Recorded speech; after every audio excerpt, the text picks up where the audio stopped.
I'm going to flip this around real quick and let you see this. So we are memorizing and mesmerizing symbols. So this is the world being held by God's hands. That represents creation. And then the tree with the fruit represents the fall of man. And then the rainbow represents the flood. And so we're memorizing these so that we can learn the order of the story of the Bible. And we're using these pictures to represent things. So creation, fall of man, the flood. And next thing that comes along the story is the Tower of Babel. Madison is making these cool graphics for me. That is an actual picture of what a ziggurat looked like. That is what the Tower of Babel would have looked like back in the day. The remnants of those towers are still there. And of course, we know that God's going to confuse the languages and spread everyone out. And those people had new languages, but they still worshiped the same false gods that Nimrod had introduced to them. And so they're going to take that religion. That's why you find pyramids all over the world. The largest pyramid actually is not in Egypt. Egypt has the tallest pyramid, but the largest pyramid by volume is actually in Mexico. So these ziggurats, as they were called in Babylon and in the Chaldean area, they're still there. You can go and find there in Ur, where Abraham came from. There was a ziggurat there. You can find the remains of one. You can find the remains of a ziggurat in Babylon. So I would encourage you guys to, if you're interested in that sort of thing, you can look up to it. But so when the Bible talks about a Tower of Babel being built, that's not a preposterous, crazy idea. That's very much historically verifiable event. We're not talking about made up things. Just like when we talked about the flood wasn't a made up story. So let me back this off here. So they come off of the ark. So the flood happens. The world becomes so wicked, and it's full of these giants and these wicked people that are evil and trying to kill Noah. Noah goes off, builds the ark. God sends the flood, and it saves Noah from all these wicked people. And God starts over again with the sons of Noah. And when Noah comes off of the ark, God makes a covenant with mankind. Okay, so this is the first time that God's going to make a covenant. Now, this covenant, God says, as long as there is winter, spring, summer, and fall, harvest time, that this covenant will still stand. And the symbol of the covenant is going to be the rainbow in the sky. Okay, so that rainbow that we talk about with the flood, at the end of the flood, God makes a covenant with all mankind. He tells them to be fruitful and increase in number and fill the earth. So that he has seven parts to this covenant. Number one, be fruitful and increase in number, fill the earth. Number two, be fruitful, increase, and multiply on the earth and increase upon it. So number one, they're supposed to be fruitful, have lots of kids. Number two, fill the earth. Spread out and fill the earth. Number three, the fear and dread of you will fall upon the beasts of the earth and the birds of the sky and on every creature that moves along the ground and the fish of the sea. So God is going to put fear of man into animals. Now, before this, remember when God created the heavens and the earth, we learned that men ate seed-bearing plants and fruits. That was our, fruits and nuts. That was our diet. And the Bible says it was for the animals as well. The animals were not carnivorous. Man was not carnivorous. There weren't any omnivores. When God created things, it was peaceful. Man wasn't in danger from animals. Animals weren't in danger from man. So that's why they all so politely got on the ark together. And people are like, well, how did the animals not kill? And blah, blah, blah. You got to understand that before the flood, animals didn't fear humans, and animals were not carnivorous. Remember, they ate fruits and nuts, and then after sin, he tells them to eat root plants. He tells them to eat vegetables, basically. And now he's adding meat to the diet. It says, the animals are given into your hands. This is the fourth part. Everything that moves on the third part, everything that moves on the ground will be food for you. Just as I gave you green plants, I now give you everything. So first it was fruit, then it was green plants, vegetables, and now I'm giving you everything. Now animals are food too. So because man, if animals didn't have a natural fear of man, if God didn't give them this fear of man, two things would happen. Number one, we'd have killed all the deer too easy. If deer didn't have any fear of us and didn't run from us, we'd have killed them all off too quick. God put a challenge in it, made it hard to hunt.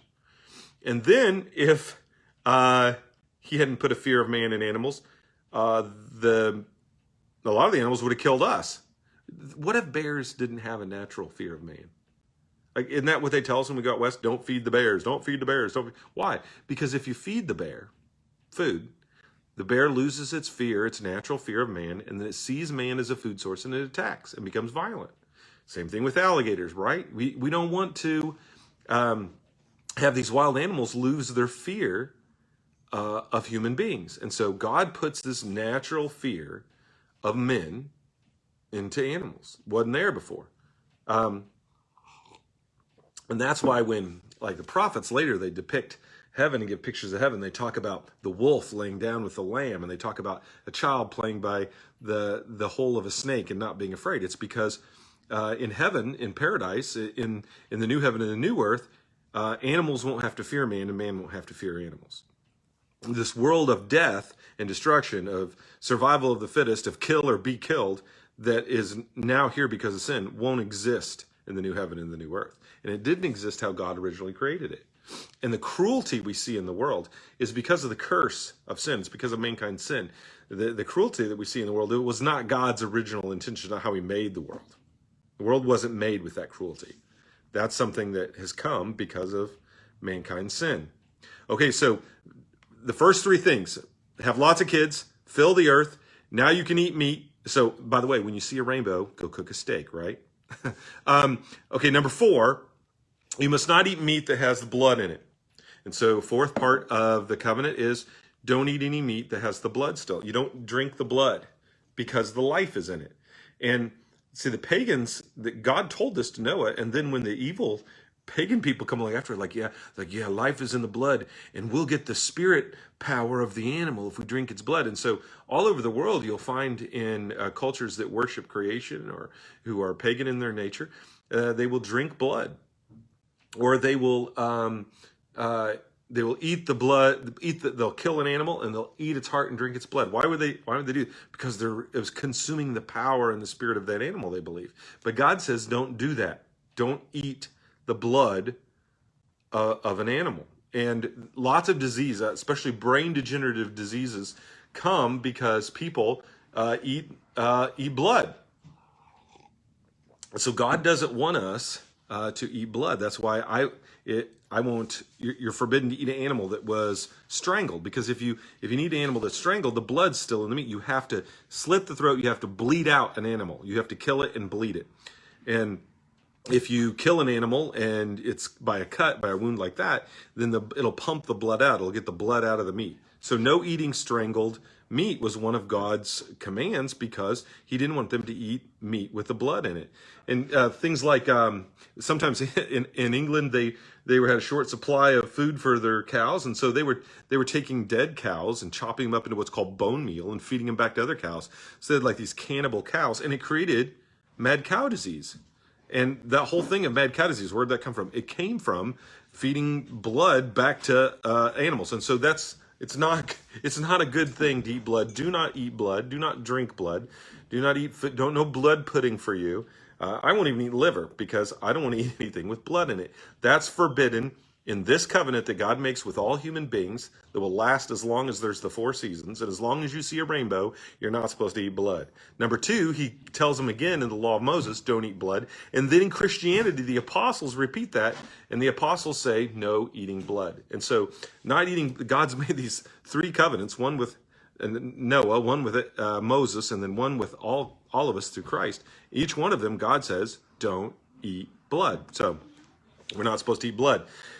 And then, so that's number 4. Number 5, and your lifeblood or human lifeblood, I will surely demand an accounting. I will demand an accounting from every animal, from each human being too. I will demand an accounting for the life of another human being. For whoever sheds human blood, by humans shall his blood be shed. And so here God institutes capital punishment. So if you do what Cain had done and you kill your brother, then by humans you must be put to death. So here God is instituting basically human government, that we need to, if somebody's found guilty, and so this was true under the law of Moses, and it's also true in Christianity. Christianity says that we're not to personally take vengeance on anyone who does us wrong. But then it says to leave room for God's wrath. This is Romans 12. But then in Romans 13 it says that the government is God's avenger to give punishment to people. So it's not my place to take a vengeance on a murderer. That's God's place. And God's avenger is the government. And it says he does not bear the sword in vain. And swords aren't to tickle people with. Swords are to kill people with. And the government has the obligation to, if somebody is found guilty of a capital offense of killing another human, they're supposed to be put to death. And people say, well, God said do not kill in the 10 Commandments. God did not say do not kill in the 10 Commandments. God said thou shalt not murder. There's a word for murder in Hebrew, and there's a word for kill. And God doesn't say thou shalt not kill. He says thou shalt not murder. Because in fact, the punishment for murder was they were to kill you.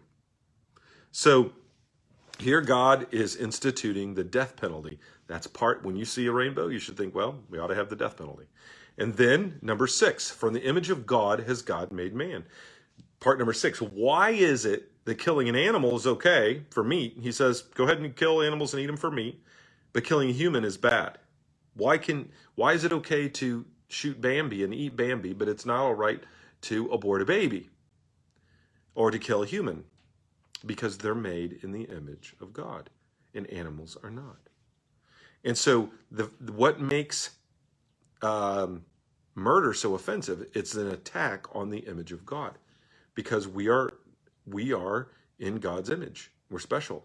And so to kill a human being is a great offense. And if you can't see the moral difference between killing an animal and killing human, you're out there. And there's a lot of people today that are so twisted that their thinking is that way, because humans have been devalued, and we're not considered to be made in the image of God. Oh, we're not anything special. We're just animals. We just evolved from monkeys. We're just a more sophisticated ape or whatever, which of course is preposterous. But that's what they're taught, and so they've devalued human life. Not only are we not in the image of God, we're not even human special. Now we're just another animal.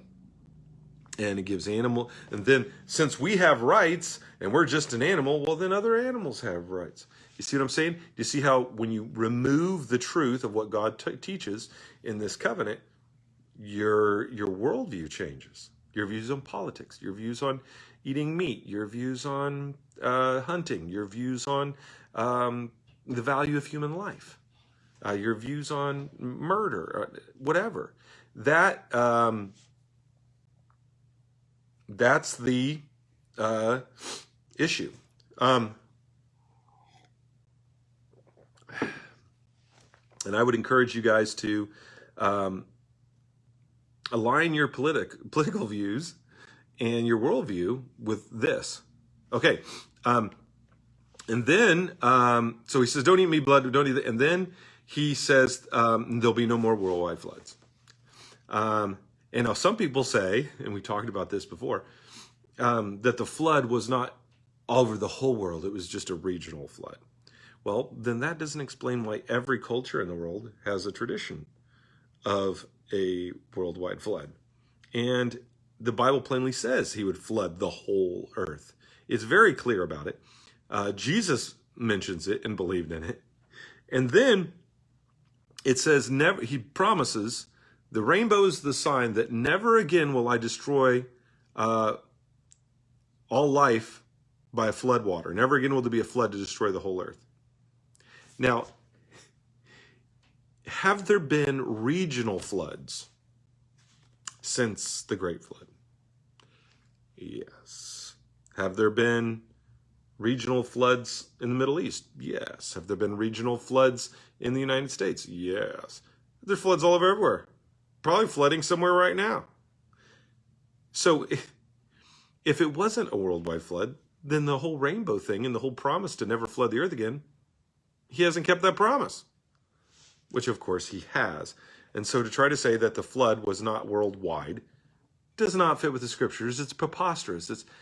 And there is evidence of the worldwide flood everywhere. Go to the top of any mountain range. You pick the one you want. Pick whichever one you want. Go to the top of that mountain range, and you are going to find the fossilized remains of sea creatures at the top of a mountain. Why? Because once upon a time, the whole world was covered with water. Now, am I saying all the mountains that are there were there then? No. Am I saying all the mountains that were as high then? No. But because of the continental shift and what we're going to see right when the flood happens, the world's Pangea, it's one island. And after the flood, we're going to learn about a guy named Peleg when the earth was split and the continents drifted, and that caused some mountain ranges, like the highest in the world. The Himalayas is from India swinging up and going into Asia. And so I'm not saying all the mountains were as high then as they are now, but I am saying that the whole world at one time was covered by water. The Bible is plain on this topic. So I want you to think about what he says, the 7 things. He says, repopulate, disseminate, animals are for food, don't eat blood, you're in God's image, capital punishment, and no more worldwide floods. Now we're going to see in a minute, that is everything that Nimrod, the wicked leader who comes a generation or two after Noah, is going to try to fight against. But it's what the devil's fighting against now. These things still stand true. This covenant still stands. Now, the law of Moses has been done away with, but the covenant that God made with Noah still exists. It will exist, and he made it with all humans and with animals. And the symbol is the rainbow, and it'll exist as long as there's the 4 seasons. So it still exists. There's still a rainbow, and this covenant still stands. So this is what God wants us to do. Now, think about it. Repopulate, disseminate, animals are for food, don't eat blood, you're in God's image, capital punishment, and no worldwide floods. Isn't that exactly the opposite of what the world is telling us today?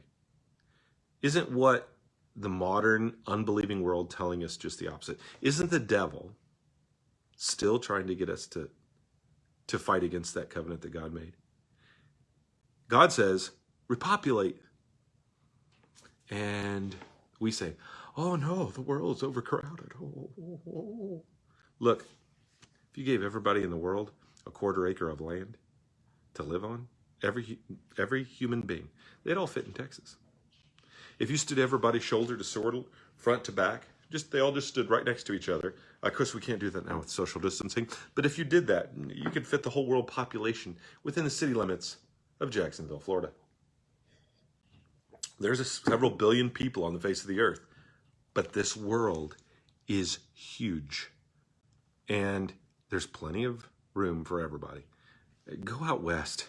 There's acres and acres of nothing with no one on it, with acres and acres of fence around their nothing to keep your something out of your nothing out of their something. Or something like that. There's vast spaces on this earth, and there's plenty of food.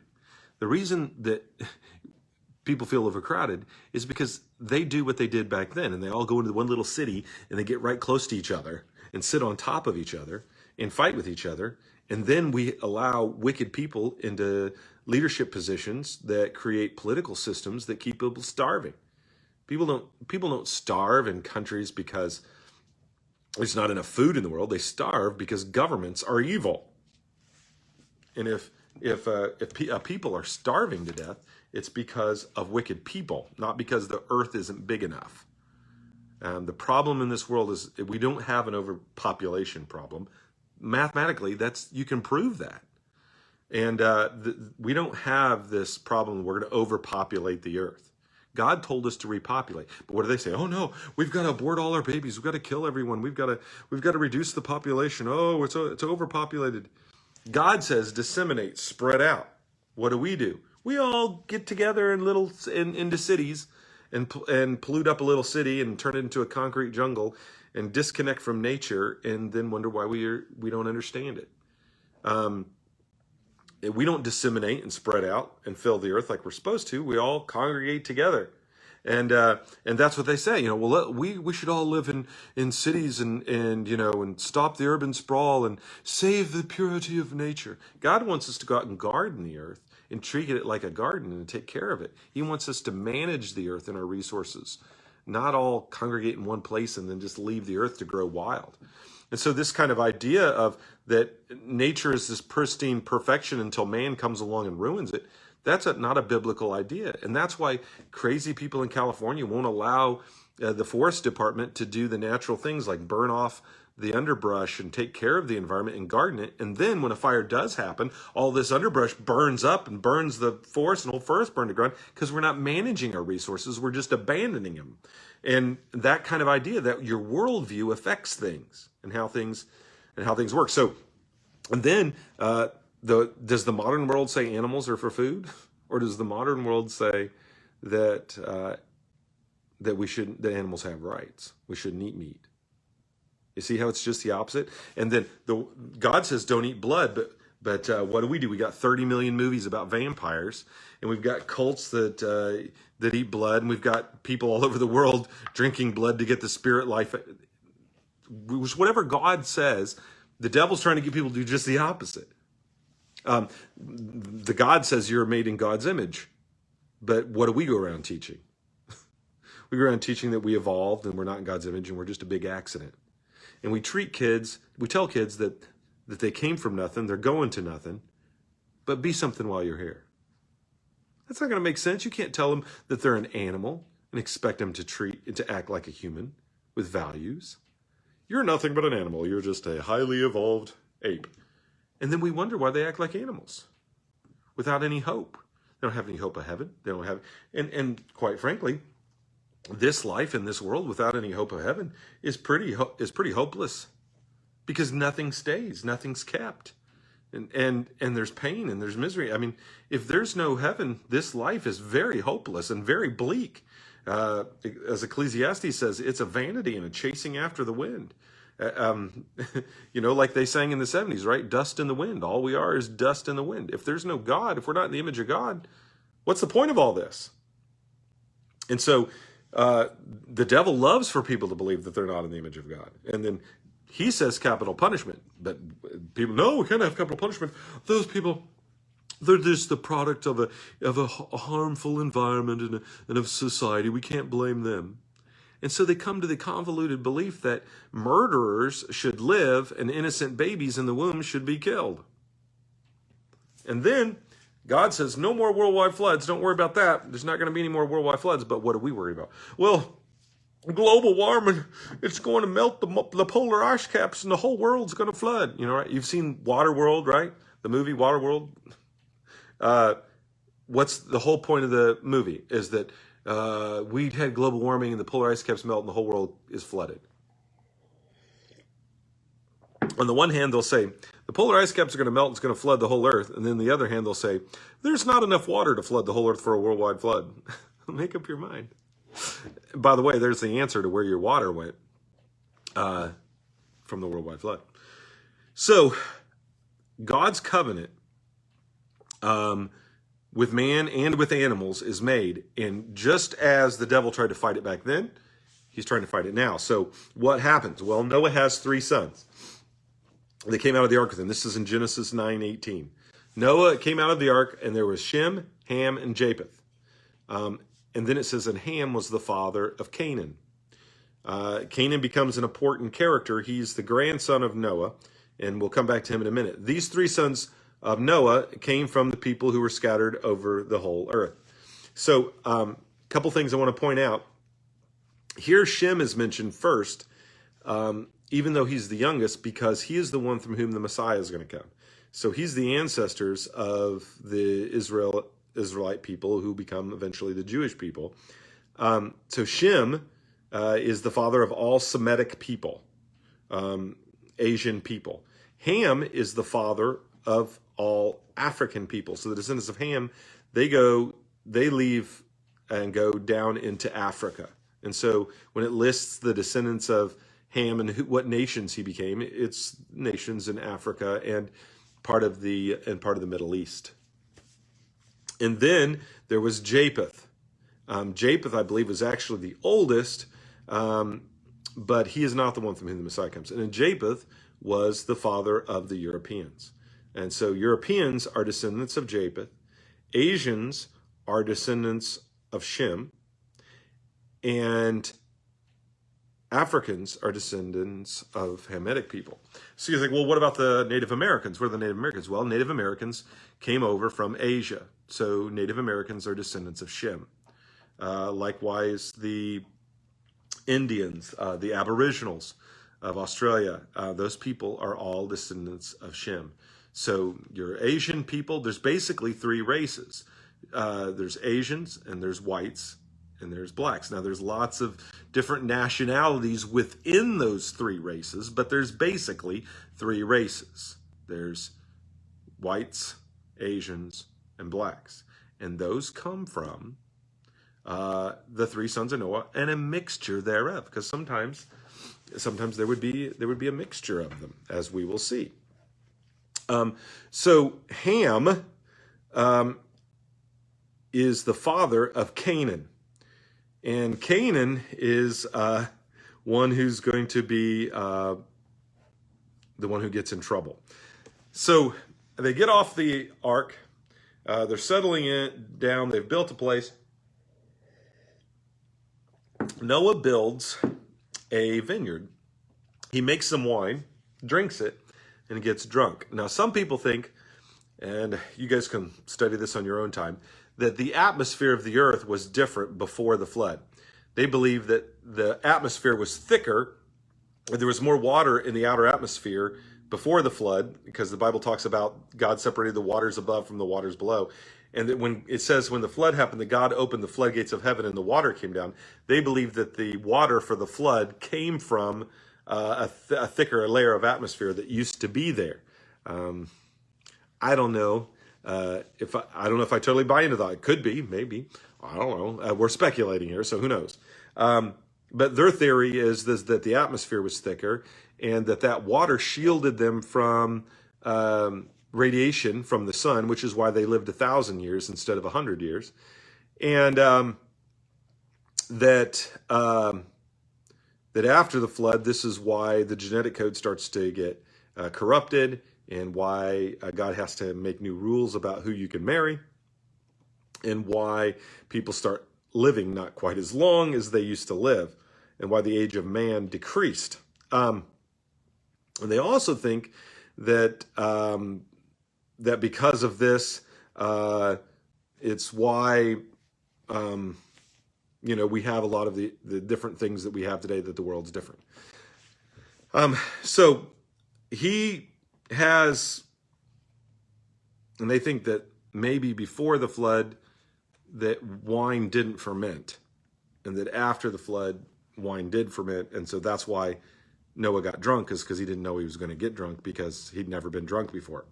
I don't know if that's true, but anyway, he gets drunk, and while he's passed out drunk, his son Ham sees him, goes out and tells, I don't know, I guess he told Canaan, which is his son.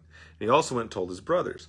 Well, Canaan does something to his father. Now, the Bible doesn't say what. Almost like it's so shameful you can't mention it.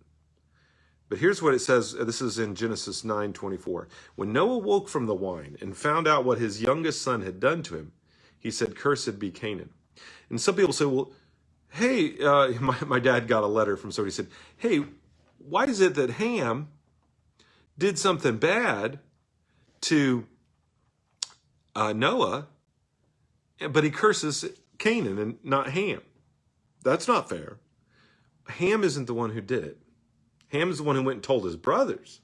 But Ham's not the one who did something to his dad while his dad was passed out. That was Canaan.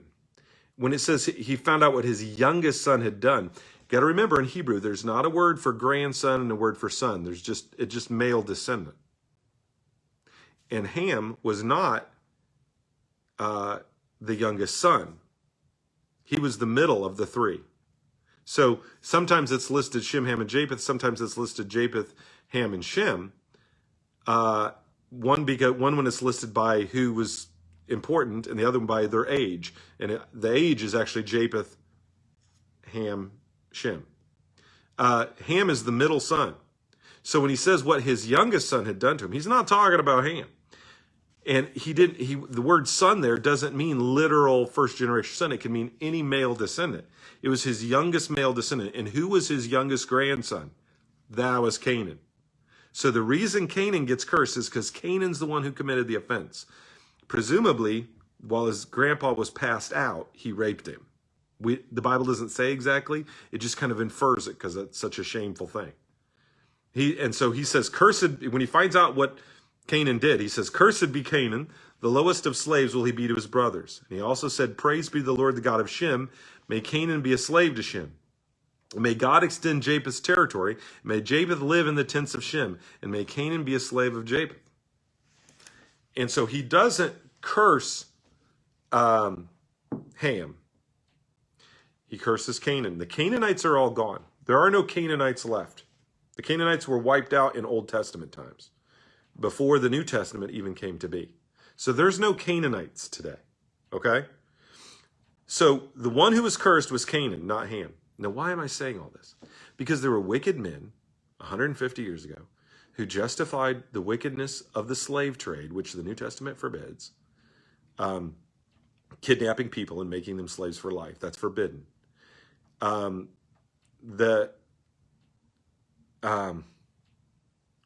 They would use this. They say, see, the descendants of Ham are all cursed with black skin. The curse is black skin, and they all deserve to be our slaves. Look, that is not what the Bible teaches. And anybody who teaches that, they're teaching a grievous evil and twisting of Scripture. And I'm mentioning it because you'll find some crackheads still running around to this day trying to say that. There are no descendants of Cain. The descendants of Cain are gone. So there's nobody that's under this curse today. Now, did that happen to the descendants of Canaan? Did they end up slaves? Yeah, that came to pass. They were such a wicked people that God eventually does away with them, because the Canaanites. They're going to be the villains all throughout the Old Testament. They were now there'll be a few who put their faith in God and are saved. There are a few Canaanites that get saved, but they all are gone. There are no Canaanites left to this day.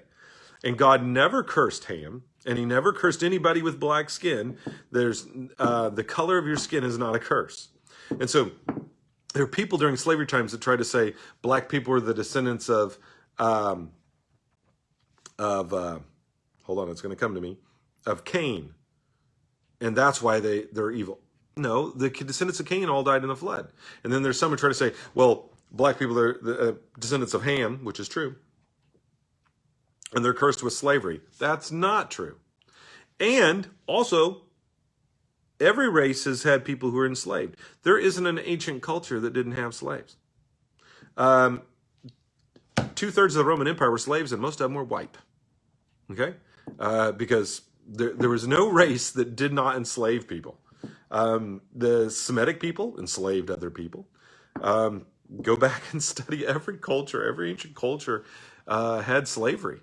There isn't one that didn't. Slavery is not the invention and totally a white thing.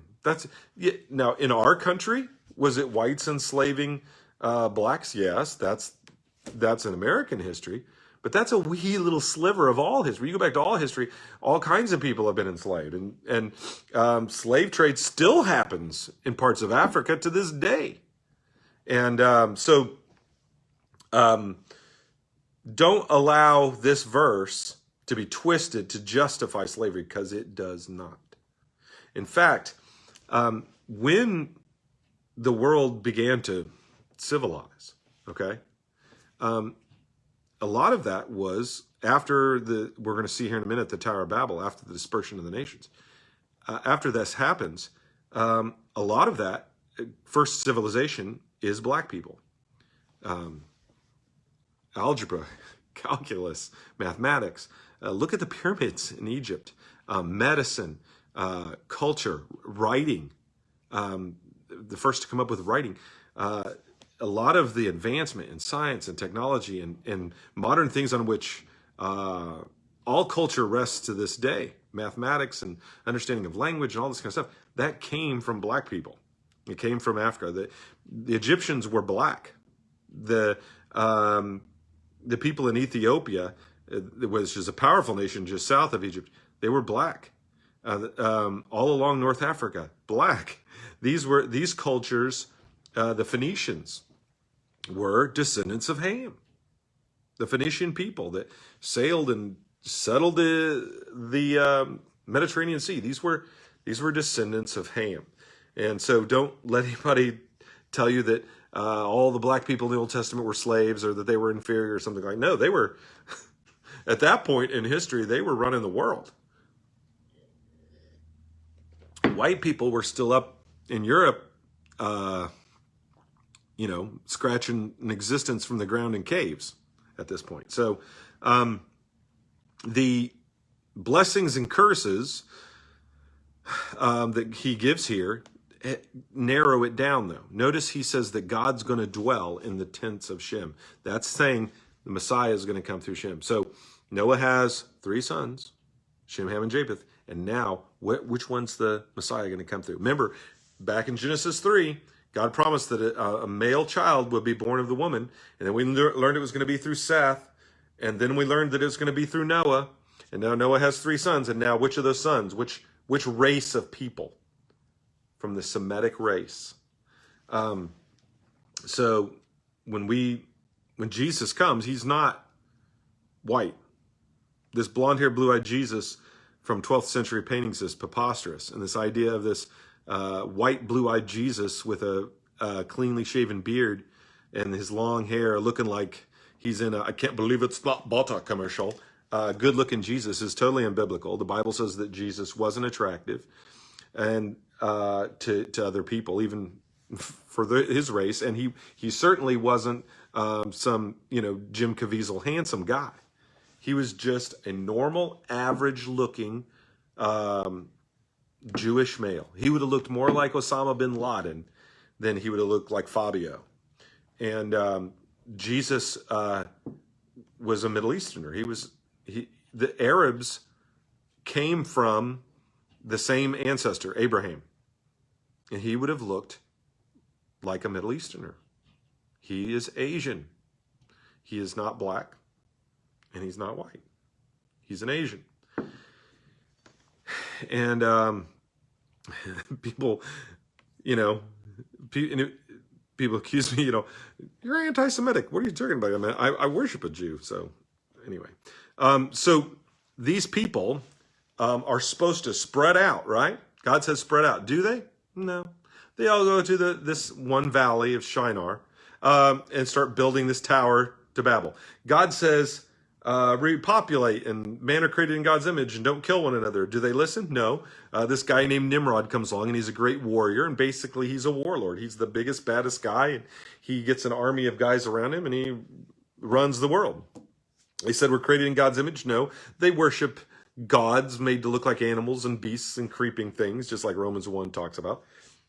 So they start pagan worship. And that's why, even though afterwards everyone's going to speak different languages, they all have the same gods. There's the same goddess. They call her the goddess of 1,000 names. Why? Because this fertility goddess, modeled after Nimrod and his wife, are going to be, maybe they call him Baal and Ashtaroth, like they did in the Old Testament when the people of Israel and the Canaanites. They had different names for them, each culture, but they all had the same gods. They had the same gods with different names when God confuses their languages. And so that's why we see such similarity between the gods of Egypt and the gods of Greece, the gods of Rome, and the gods that we find in other cultures, even in North and South America. Why does every culture have a sun god? Why does every culture have a moon god? Why does every culture have a god of the sea? Because it all comes from this guy named Nimrod who starts Babel, the city of Babel, and what will become later Babylon. And so in chapter 11, verse 1 of Genesis, it says, now the whole world had one language and a common speech. The people moved eastward and they found a plain in Shinar and settled there. So this modern day Iraq. And back then it was a little more fertile. They said to each other, come, let's make bricks and bake them thoroughly. There's not stone there to build stuff with. So they make these bricks and they bake them thoroughly. They use brick instead of stone and tar for mortar. Now notice what they're using for mortar. They're using tar. Now, if you have tar somewhere, what else do you have? Oil. Is there any oil in Iraq? See, when the Bible talks about stuff and about places, it gets it right. It gets it right.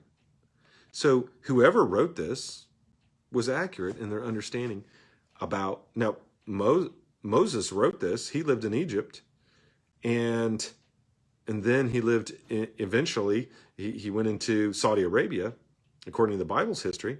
How'd he know what was in Iraq? He'd never been there. Well, he was correct. There was tar, and they built these buildings. And were there towers there? Yes. So it says that they built these towers on the plain of Shinar, and it says they built them with mud, brick, and tar. Is that what we find when we go there? Do we find ziggurats, these pyramids, these towers, built out of mud bricks with tar? Yes, that is what we find. So the archaeological record matches with what Moses, who'd never been there, tells us. And then they said, come, let us build ourselves a city with a tower that reaches to the heavens. So if there's another flood, we'll escape, because this time we're going to go right up to the heavens and the top of this tower so that we may make a name for ourselves. Otherwise, we'll be scattered over the whole face of the whole earth. That's what God told you to do. God told you to scatter over the whole face of the earth. So God says, spread out. They stay together. God says, you're in the image of God. Don't kill each other. God says, don't eat blood. They eat blood. God says, fill the earth. They say, no, let's all get together and we'll build a name for ourselves. We'll be great. And we'll build a tower and we'll go all the way up to the heavens. So, God is not going to be happy because they're disobeying him. Just like the devil fights against the principles of God now, he did back then. And so Nimrod and these wicked people in Babylon, they're rebelling. And this Tower of Babel is a symbol of their rebellion. And so God says, this is chapter 11, verse 7, come, let us go down and confuse their language, so they will not understand each other. So the Lord scattered them all over the earth, and they stopped building the city. That is why it's called Babel, because there the Lord confused the language of the whole world. The word Babel means confuse. So they called the city Confused because that's where God confused the languages. And from there, the Lord scattered them over the face of the whole earth. So God confused their languages, and he did it based on who their parents were. So it's not like all of a sudden all these people who were Semitic, one Semitic guy and one Hamitic guy and one Japhetic guy all spoke the same language and they went off together. No, God confused them based on their families. And so, this certain descendant of Ham had one language, this descendant of Ham had another language, and this descendant of Ham had another language. And it made them split out by their families. And they had to stop building the city. And that's where all the nations of the world came from. So, this one particular blonde, blue-eyed guy and his blonde, blue-eyed family, they all spoke one language and they went off together. And then this dark Nubian skinned guy and his family, they all spoke another language, and they couldn't communicate with each other, so they had to just split away from each other. So when they refused to disseminate, God disseminated them himself. And just as a side note, when God makes his covenant with us, when he creates Christianity, what does Jesus say to us right before he sends into heaven? Does he say, go and all gather together and stick together? No. He said, go into all the world and preach the good news to all creation. Whoever believes and is baptized will be saved. He says, disseminate. Go and repopulate the world with Christians. Spread Christianity. And so their physical reality is an analogy of our spiritual reality.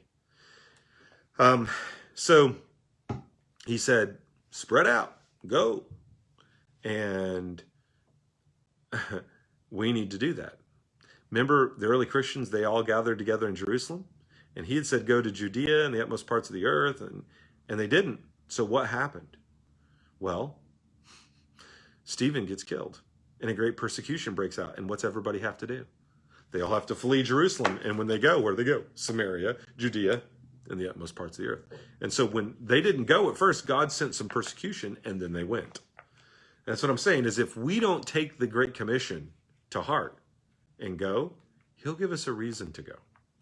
We need to be spreading the gospel. That doesn't mean you individually have to go around the other side of the world, but you need to be supporting others who are. And maybe you are supposed to go to another. You're definitely supposed to go to the people around you in your community. And you should be helping send others who are willing to go to the other parts of the earth to spread the gospel everywhere. And it's one of my goals in life is, I haven't been able to, I've only preached in North America. But I would love, if God so allows me, I would love to preach in Asia, in Europe, in Africa, in North and South America. I would love before I die to be able to spread the gospel all over the world. What a great privilege and blessing and opportunity that would be. And you guys can pray that maybe I'll get the opportunities to do those kind of things at some point. But maybe it'll be through the internet. I don't know if COVID doesn't ever go away. But so the Tower of Babel was this tower of rebellion, and God splits them up. Now remember, at this point, it's still Pangea. It's still one big island, and they all start going away from each other. Now they're spreading out. And then in Genesis, it talks about the generations, in Genesis 10:25. It talks about the different ancestors of Noah, and it's going through the ancestors of Shem. And it said, 2 sons were born to Eber. One was named Peleg, because in his time the earth was divided, and his brother was named Joktan. Now, Peleg means division or earthquake. Now, Peleg is not a real popular Bible name. I know a lot of Davids, a lot of Joshuas, a lot of Jeremiahs, a lot of, Adam, and a lot of Matthew, Mark, Luke's, and John's, but I don't know a lot of people like naming their kid Peleg. That's not one of the more popular. It's kind of like the female name Dorcas. Not a lot of people naming their daughter Dorcas. Know a few Tabithas, but no Dorcases. So Peleg, his name means division, and in his time the earth was divided. So a few generations after Noah and after the Tower of Babel, and everyone splits out. Now he creates this continental drift. He uses the tectonic plates to split the continents apart. Now the world starts drifting. Now the earth is divided. You've got Australia floating off. You've got India coming up. You've got North and South America. That all happened during the time, that started anyway, during the time of Peleg. And of course, the continents are still drifting. Not as quickly now as they were at one point, but there's continental drift. And people have spread out all over the earth. But they all come from Noah. And so that's what we find today. We find the descendants of Noah. And genetically, we know that everybody came from one common female ancestor. That's not just a biblical concept. That's a proven scientific fact. We know genetically we all came from one woman, and thus we all came from one man and woman. And so we know Adam and Eve are real. We know that Noah and his wife are real, and we are all related, okay? And I just want to say one more thing about this. That ought to erase any racism, okay? So don't use the curse on Canaan to justify slavery or to act like black skin is somehow negative, when in the Bible we learn that black people were some of the smartest, most advanced scientific people first. So the black race has nothing to be ashamed of when it comes to their worth, value, intelligence, or whatever. That's all made up prejudices of wicked people trying to justify evil behavior. The fact is, we all come from the same ancestors. We are all of equal value and worth in God's eyes, and God loves us all, and God died for all of us, and he wants to save people from every tongue, tribe, and nation. And there is no place for favoritism, for racism, or for those kind of prejudices in the church, and there's certainly no biblical justification for it. We are all descendants of Noah. We're all descendants of Shem, Ham, and Japheth. We are all related. Okay? And so what's up, cuz? You know what I'm saying? We are all related. And there's just no place for that. Now, were there times where God forbid the Israelites to not marry non-Israelites? Yeah, in a certain way, but it wasn't about the race, because God made a way that if a person converted and became a proselyte of God, you could marry him. Look at for example, Rahab married in, or we see Ruth marrying in. They were not Israelite, but they converted, they proselytized, they became followers of God, and then they were allowed to marry. The problem where God, like for example in Nehemiah and Ezra's time, where he didn't want them to marry the non-Jewish people, it was because these people were pagan and unbelievers. God was concerned with them marrying outside of the religion and outside of faith, not outside of their race. It wasn't about race, it was about faith. And even in the New Testament, God tells us not to be unequally yoked, and that it says a woman shouldn't marry a guy that's an unbeliever. It has nothing to do with race, it has everything to do with faith. God doesn't forbid marrying outside of, for a Christian, a follower of him, to marry outside the race. That's fine. He just forbids marrying outside the faith. Okay? All right, so I've prattled on for a whole hour now, and we have covered the Tower of Babel. So we have the creation, the fall of man, the flood, and now we have the Tower of Babel. And so in the next hour, when we come back after a break, we're going to talk about the call of Abraham.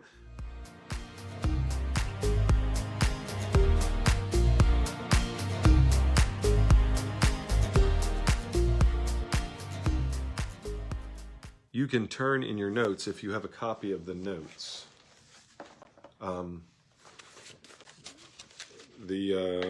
This book right here, if you have a copy of the notes, those of you who are taking the class at Liberty, you should have a copy of this.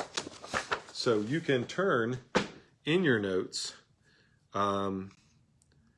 to, let's see what page we want to start at.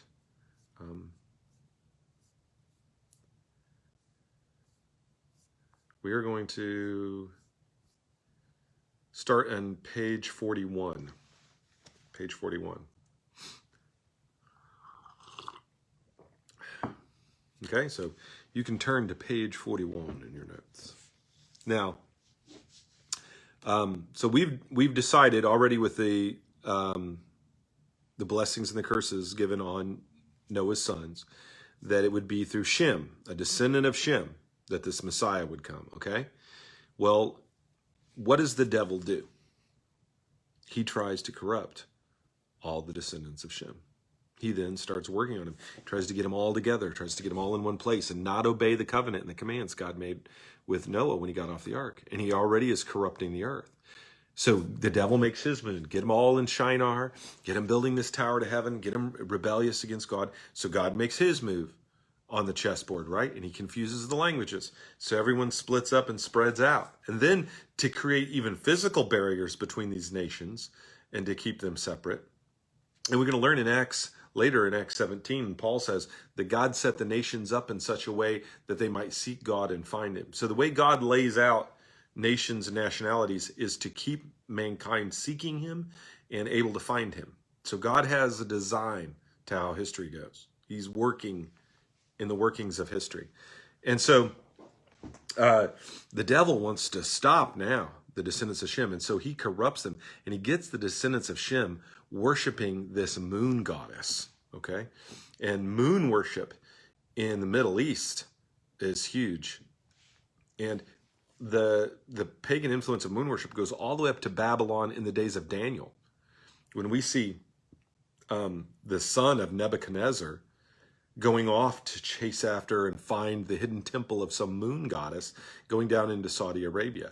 That's part of history. We know they worship these moon goddesses. And so Iraq, Saudi Arabia area, even up into Persia, there was a lot of worship of this moon goddess. And that's why, if you look today to the symbol of Islam and the people from that area, you're going to see a moon in it, a crescent moon.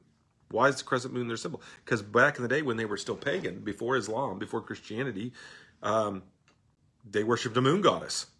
And that symbol of their area is passed on. So, in fact, in Terah, who's going to be Abraham's father, his name means delay in Hebrew.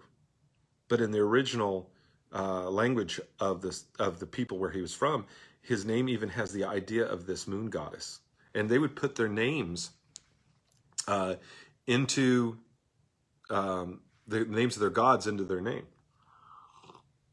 So when Satan had failed to pervert the race of Shem through intermarriage with Ham and Japheth, he sought a new way to ruin Shem's descendants. He found, and we're on page 41, by the way, he found idolatry with Nimrod continued to work. So the ancients were worshippers of these heavenly bodies. Even the Tower of Babel was associated with astrology, and they would build their pyramids and things in alignment with the stars to worship the stars. Nimrod and his wife were defiled worshippers, and he's the originator of most pagan idolatry. That's why there's similar stories between the different people. He's called Marduk, Bel, Merodach. Nimrod's wife is the goddess of 1,000 names. She's called Astaroth. Nina, which is where we get the word Nineveh. The Ninevites worship Nina.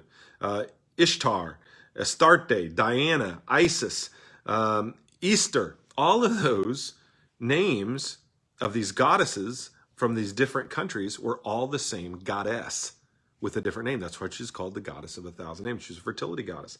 So this cult of Nimrod spread throughout the world by Satan in its rites, its licentiousness, its abominableness, the child sacrifice, human sacrifice, bestiality, homosexuality, involved in worship, temple prostitutes.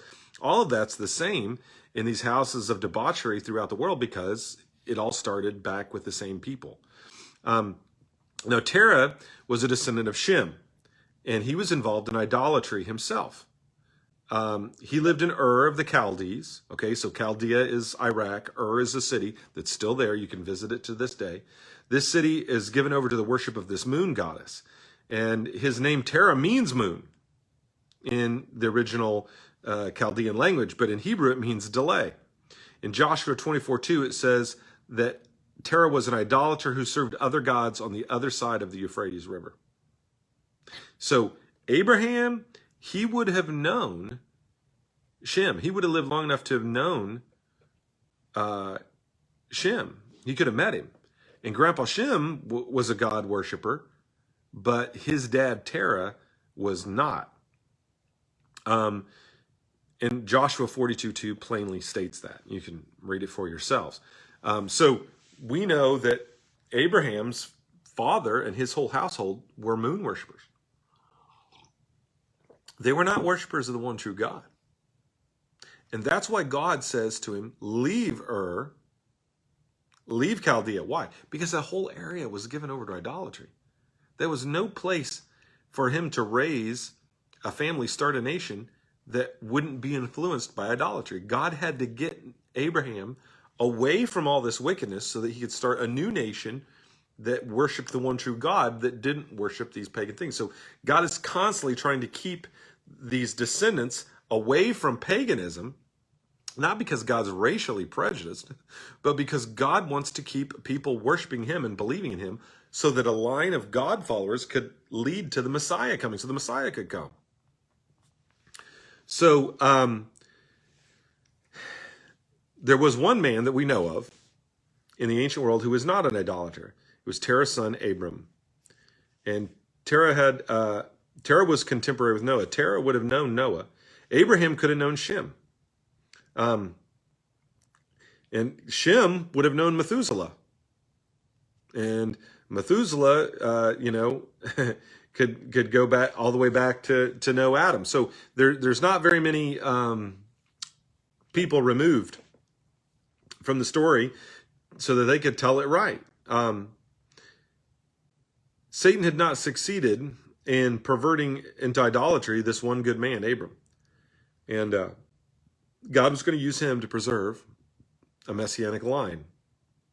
The idolatry tactic could not stop God from his plan to save mankind. So the devil thought, I'm going to get everybody to be idolaters, and that'll stop the Messiah from coming. But it didn't, because there was a man named Abram, the father of the faithful, who believed in the one true God and still held to him. Abraham was a descendant of Shem. He lived in Ur of the Chaldees. The Lord called him because he was a worshiper of the one true God. And even though his father was an idolater. And Abraham was told to leave his house and to be separate from his father's idolatrous house. So look when God calls Abraham, and the symbol of that's a little iPhone with God calling, but obviously he didn't call him on an iPhone. He talked to him. It was personal. He said to, I will bless thee. It was national. I will make you a great nation. And it was international. And in thy seed, all the families of the earth will be blessed. And when it says in thy seed, he doesn't mean seeds as in all his descendants. Paul points this out in the New Testament. He means seed singular. That is Jesus. So when God calls Abraham, and then he will eventually Isaac and then Jacob after him, he's saying, you're going to be the one from whom the Messiah comes. And I'm going to bless you. I'm going to make you into a nation. And from that nation is going to be one seed who blesses all of the earth. Well, that, of course, is Jesus. So now it's narrowed down to Abraham. Abraham is the one through whom the Messiah is going to come. Now, that was quite a promise.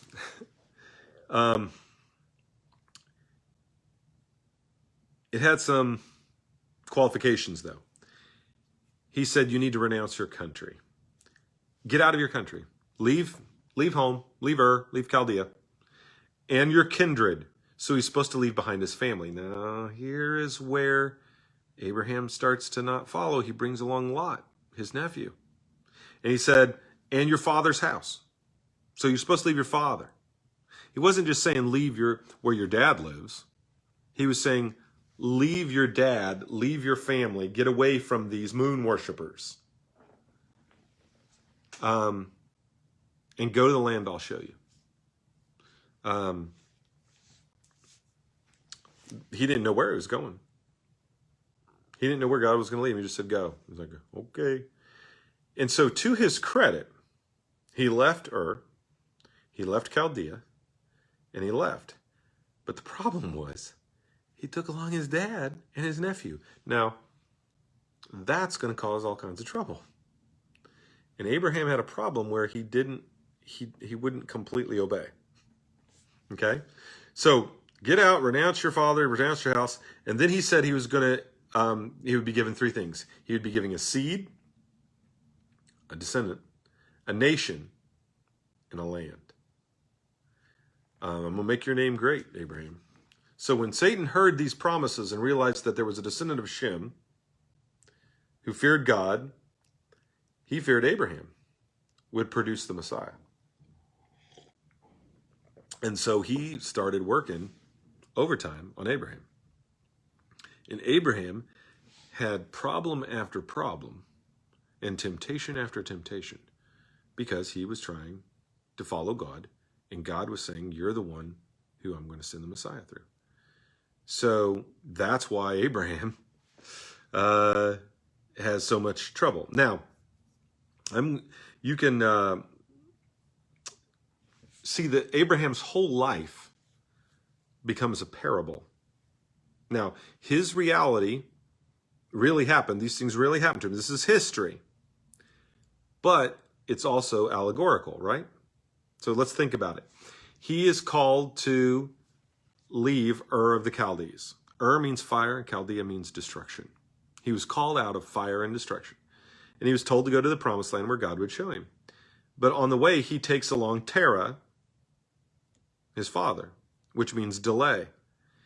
And because his father got really old and sick, they had to stop the traveling. He couldn't keep going to the promised land because Terah, delayed him.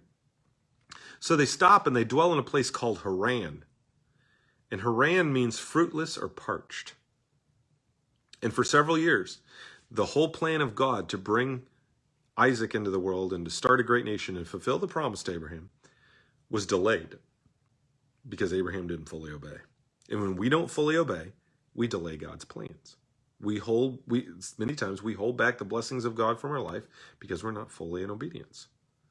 So finally, when he died, he leaves Haran, fruitlessville, a fruitless life, and the barren place, and he goes down into Canaan, which means to bow the knee.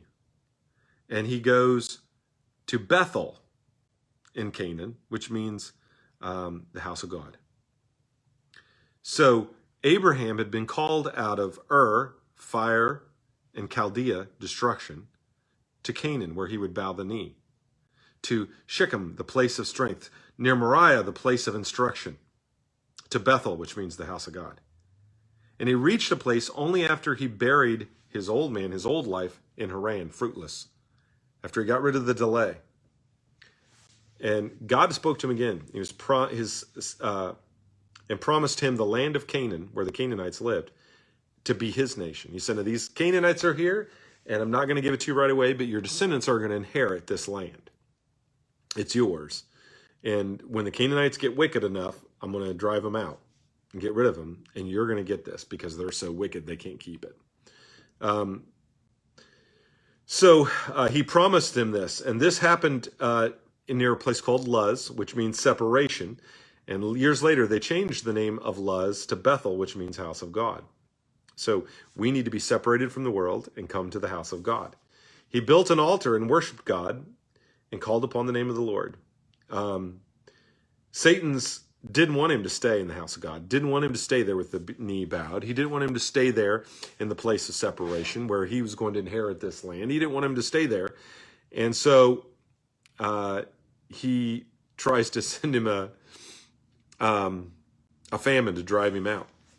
Now, remember from Hebrews 11:10, we know that ultimately Abraham knew that his descendants were going to inherit Canaan, but that's not what he was ultimately looking for.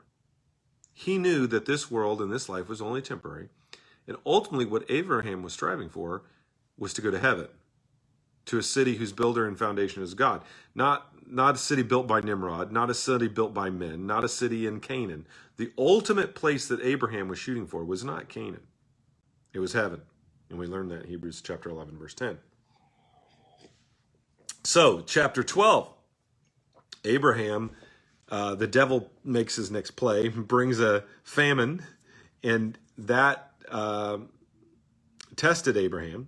And rather than stay in the land of Canaan and trust in the Lord, he, without being told to do so by God, goes down to the descendants of Ham into Egypt and looks for food there. He should have stayed in Canaan, but he goes down.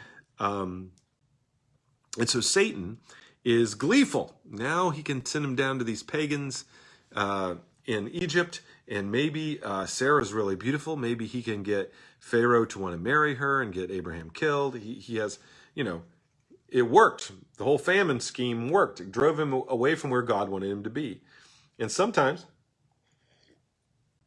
bad things happen in life, and we are tempted to leave where God wants us to be and to leave our faith behind and what we fought for and to go look for security in things of the world instead of in God.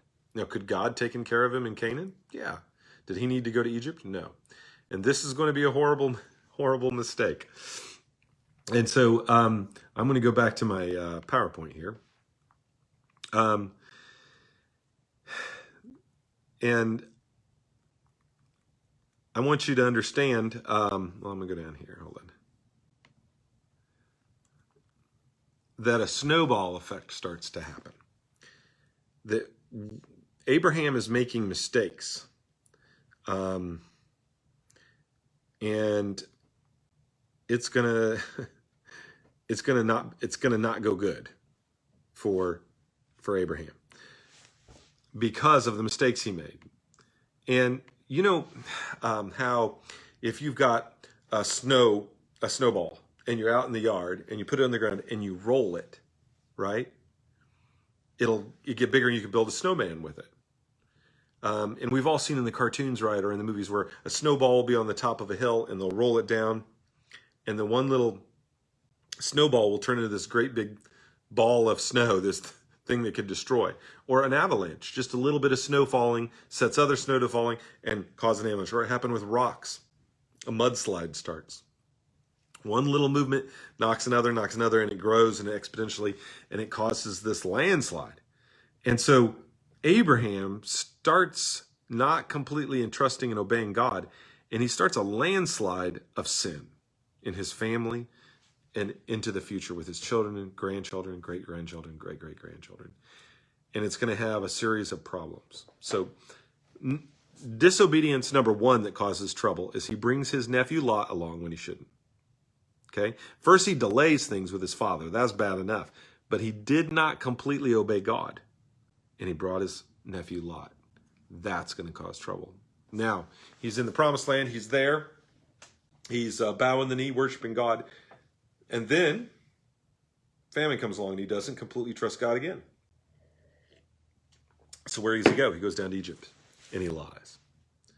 Now, going to Egypt for food and lying about his wife there is going to set in motion a series of sins in his family that will eventually lead to all of his descendants being slaves in Egypt for hundreds of years. The irony is, him going to Egypt instead of trusting in God makes it so a series of events start to take place in his family, learned behavior, generational sins that'll lead to slavery in his family. Just like with Adam, when he sinned and it brought death into the world, and it's passed on from generation to generation, and we've all sinned, and it's brought death, and it's multiplied 10 million times over. So Abraham's sin creates a snowball effect that's very destructive. And you might think, oh, Kendall, this is terrible. Huh? But we're going to see that God, in his grace, is going to counteract that. So we'll talk more about that in a minute. Well, let's start off with Abraham going down to Egypt. He goes down to Egypt, and he tells Pharaoh that his wife is his sister. Now, this is half true because she's his half-sister. They both have the same dad, Terah, but different moms. But they are married, which was not uncommon at this time. And but he lies and says Sarah is his sister. Why? Why would he have Sarah do that? Because he was afraid that Pharaoh would look at her and go, whoa, she's beautiful. I want her for my wife, and kill Abraham to take her. Now, she must have been a looker, right? He was Abraham and she was Babraham. You know what I'm saying? She was a good-looking woman. If at 75, well, he was around 75, so she would have been in her 60s still, and she was still a looker. Now, granted, people lived longer. They lived to 140 back then, so the aging was a little slower and things were different. It's not exactly like now, but she was still a fine-looking woman. She never had any kids. She was barren. Her and Abraham had never had kids, but she was a good-looking woman, so good-looking that Abraham was afraid for his life. Now, it's pretty unclassy to say to go to your wife and say, "Now you tell Pharaoh that I'm your brother, not your husband, because I don't want him to kill me." What kind of husband asks his wife, "Hey, honey, could you end up marrying another man and sleep with another man to save my neck?" What kind of thing is that to ask your? That's messed up. But that's what he does. Now, see, Satan loved that, you know. God had told Abraham it was through Sarah that his offspring was going to come. So wouldn't it be great if Pharaoh got her pregnant and married her, and then the Messiah couldn't come through her? Or what if devil could have got Pharaoh mad at him so that he killed Abram? Oh, that would have been great. So the devil had all kinds of angles here with this. Oh, I'm going to get him. I got to kill Abraham. Got to stop Abraham. He hasn't had any kids yet. He's the one through the Messiah comes. If I can kill him, if I can get rid of Sarah and Abraham, then I can stop this Messiah from coming. So the devil's working hard overtime, but God steps in and he causes a plague to go throughout the house of Pharaoh, and during the period of Sarah's purification. So Pharaoh knew Sarah was Abraham's wife rather than his sister. He figures it out, and he hadn't touched her yet. And in fear of God, of Abraham, Pharaoh was like, "Get your wife, get all the gifts. I know I gave her a bunch of dowry gifts. I gave you a bunch of animals, and I gave you a bunch of gifts because I was going to marry her. Take your gifts and get out." And so Abraham leaves, a very wealthy man. Pharaoh had given him all of these animals, and he gave him servants. And I mean, Abraham was now a wealthy man, and so was Lot, because of this. And you think, well, it worked out good for Abraham. He went down during a famine, and he lied, and then he goes away rich because God saved him. But that's a good thing. He got away, he lied, and God rewarded him. Those gifts from Pharaoh immediately start causing problems. And the servants that he got, that's going to cause even bigger problem, a problem that still exists to this day. Yep. You see, problem number one, Abraham brought along Lot, and he wasn't supposed to. Now, what immediately happens after they get back to Canaan? Lot's servants, with all his animals that he got in Egypt, and Abram, with all his servants and all his animals he got, they start fighting.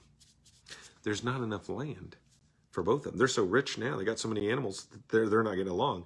And now he's trying to cause fighting between Lot and Abraham, and get Lot, who he wasn't supposed to even bring along, to fight with him, to see if he had never brought Lot, that wouldn't have happened.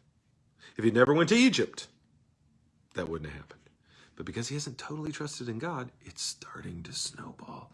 It's starting to cause new problems. So Abraham had a dilemma. And being the man that he was, he got up and took Lot top of a high hill and said, "Hey, you go left, I'll go right.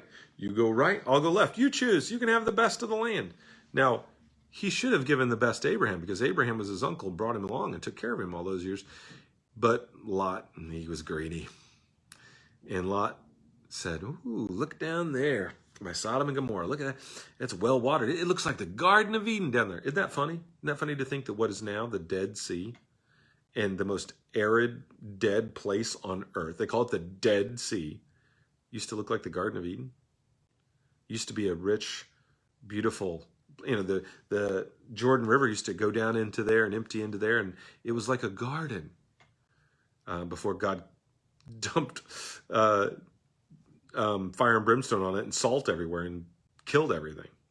Now it's geographically the lowest place on earth. But back then it was this beautiful, the Bible says, like the Garden of Eden. It was beautiful. And so Lot says, "We'll go over there by Sodom and Gomorrah." Well, those were Canaanites over there in Sodom and Gomorrah, where they were wicked, evil people. But Lot didn't care. He cast his tent towards Sodom because it looked pretty. "I'm going to go live on this beautiful lake, and in Sodom and Gomorrah, it's going to be beautiful. I'm going to live there." So they split up. Well, then something happens. Sodom and Gomorrah is a wicked city. And because they're a wicked city, God punishes them. And they're attacked by 4 different kings.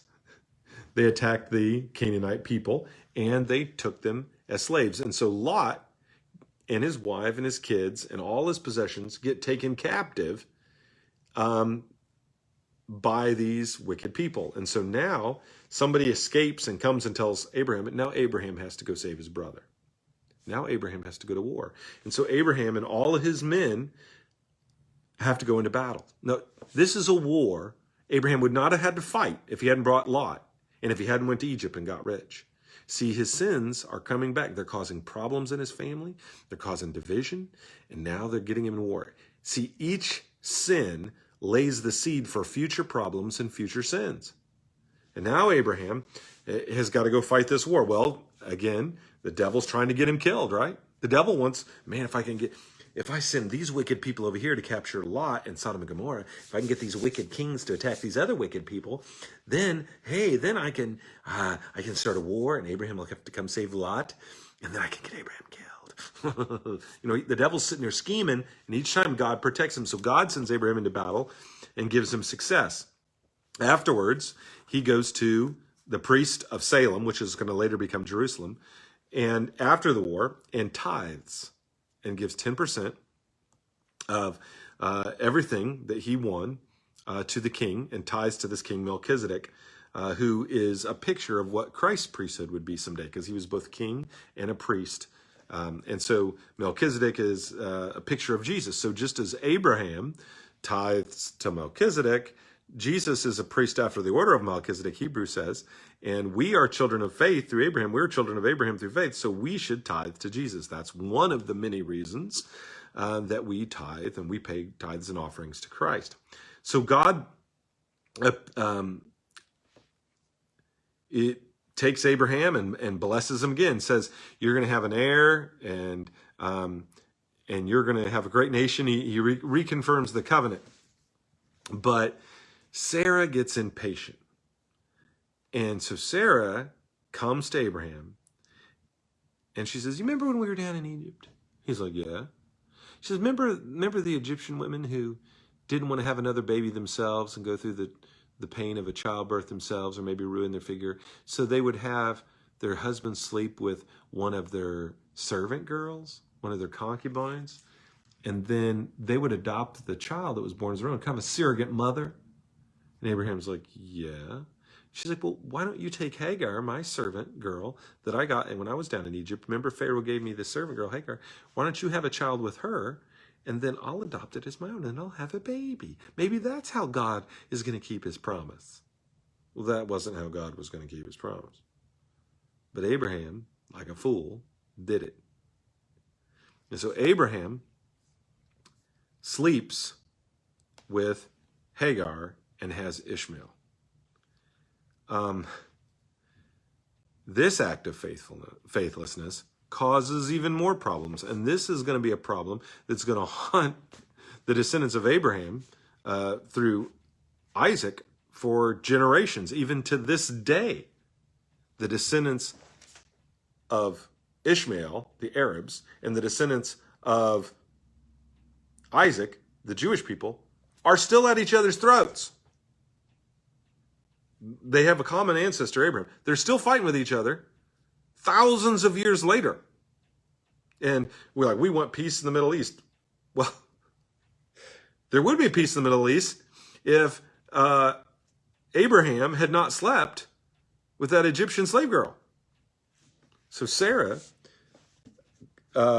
makes this suggestion, and Abraham, like a fool, does it. And that's going to cause all kinds of trouble. Well, that was not God's intention, and that is not how God's going to keep his promise. God told him it was through Sarah that his offspring were going to come, and that the Messiah was going to come. Because this child has to be a Semitic. It's going to be a descendant of Shem. And so, basically, that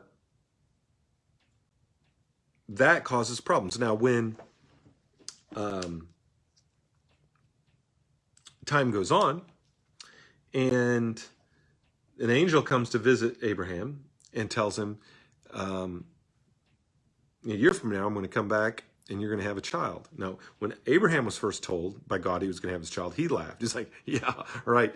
And when this angel tells it to Sarah, she laughs. And the angel says, why are you laughing? She says, I didn't laugh. And he's like, yes, you did. So he commands that this kid would be named Isaac, which means he laughs. So God says, you guys laughed at my promise, but you're going to name the kid He Laughs. And they did. They did name him He Laughs. Well, Isaac is finally born when Abraham's like 100 and Sarah's like 90. Okay? So there's faith right there, because if you're 100 and your wife's 90 and you're still doing what it takes to make a baby, that's an act of faith, people. And so he has this miraculous child this promised miraculous child is born, Isaac. And again and again, we're going to see that the way the Messiah comes into the world is by God intervening. So God's protected Abraham. Abraham took his dad when he shouldn't have. Abraham took Lot when he shouldn't have. Abraham went to Egypt when he shouldn't have. Abraham lied when he shouldn't have. Abraham slept with Hagar when he shouldn't have. Incomplete obedience and not fully trusting in God to keep his word has been what Abraham has done again and again. And it's just, and the ramifications of that are bad and is piling up on him. But again and again, God keeps saving his neck. God keeps promising him. God's with him because he knows that Abraham is eventually going to come to the place of faith where he trusts in him completely. And we're going to see that. Now, once Isaac is born and then is weaned, they have a little party for him. They used to, ancient Semitic people used to have a party when a kid was weaned. And so they're having a party for him, and Ishmael is mocking the kid. And Ishmael is like 13. And he doesn't like his little brother because he was the special one, and his mom Hagar had special privileges, and he was the only child of Abraham, and he was special. And then along comes the new little kid, and he's going to get the birthright, and he's getting favored, and now he's just the son of a slave girl, and this new kid is the son, and he's jealous, and so he doesn't like his little brother. And Sarah's like, we need to send them away, and God concurs, and he sends Hagar and Ishmael away, and he goes into Saudi Arabia, and God blesses him, and he also becomes the father of 12 tribes, of 12 nations. So God blesses because the descendants of Abraham are blessed, and so he had this son, and blesses him. But he was jealous of his brother, and the descendants of Ishmael are going to cause a lot of trouble throughout history for the Jewish people. So Ishmael goes off, and now he's got Isaac. And then as Isaac gets older, God tests Abraham's faith, right? And I'm looking in Hebrews, and it says this in Hebrews 11:8. By faith, Abraham, when called to go to the place he would later receive as his inheritance, obeyed and went, even though he did not know where he was going. By faith, he made his home in a promised land, like a stranger in a foreign country. He lived in tents, as did Isaac and Jacob, who were heirs with him of the same promise. For he was looking forward to a city whose foundations and architect and builder is God. But then it says in verse 17, and by faith Abraham, when God tested him, offered Isaac as a sacrifice. He who had embraced the promises was about to sacrifice his one and only son, even though God had said to him, it is through Isaac your offspring will be reckoned. Abraham reasoned that God could raise the dead, and so in a manner of speaking, he did receive Isaac back from death.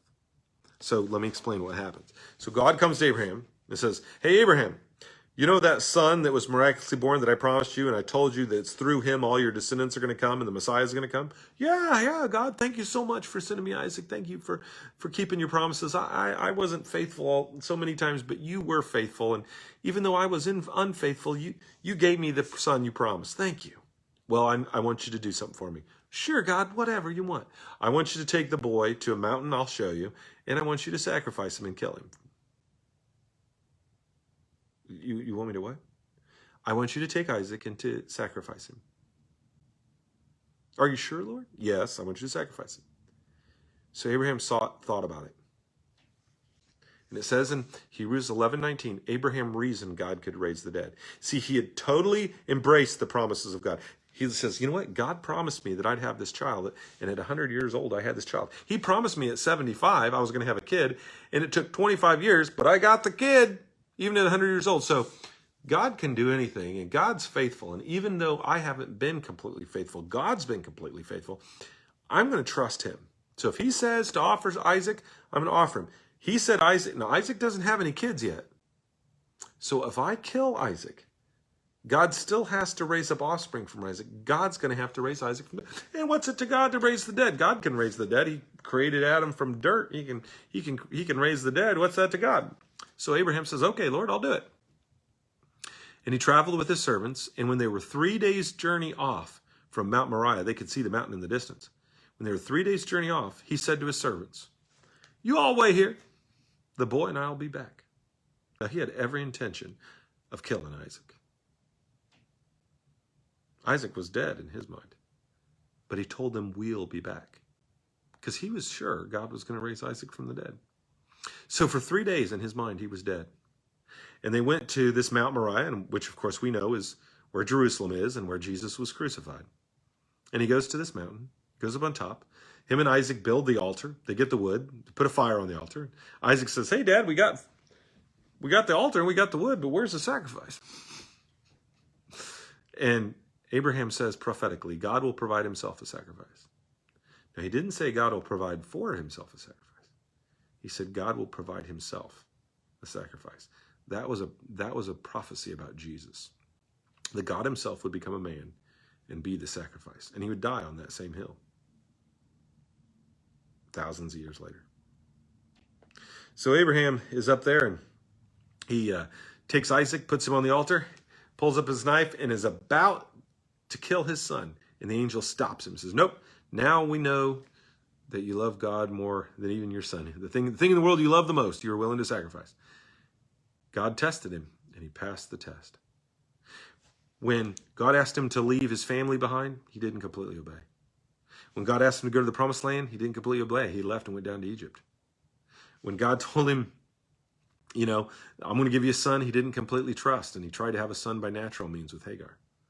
He kept not completely trusting, but this time he completely trusted. And that's why it says this in James chapter 20, verse 20 and 24. You foolish person, do you want evidence that faith without deeds is useless? Was not our father Abraham considered righteous for what he did when he offered his son Isaac on the altar? You see, Abraham wasn't righteous. He had sins in his life. But he was considered righteous. Righteousness was given to him when he offered his son Isaac on the altar. You see that his faith and his actions were working together, and his faith was made complete by what he did. The scripture was fulfilled that says Abraham believed God and it was credited to him as righteousness. And he was called God's friend. You see that a person is considered righteous by what they do, not by faith only.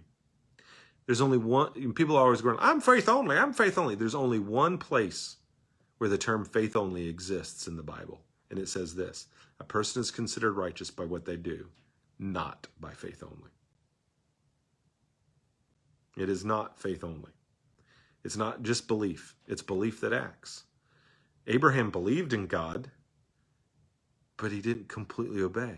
He believed in God, but didn't completely obey. He had trust issues. But finally, after Isaac is born, and God blesses him with this son, and does the impossible, he finally comes to believe. And what's he believe? He believes to the point that for 3 days in his mind, Isaac is dead. So what Abraham believed in is what we believe in.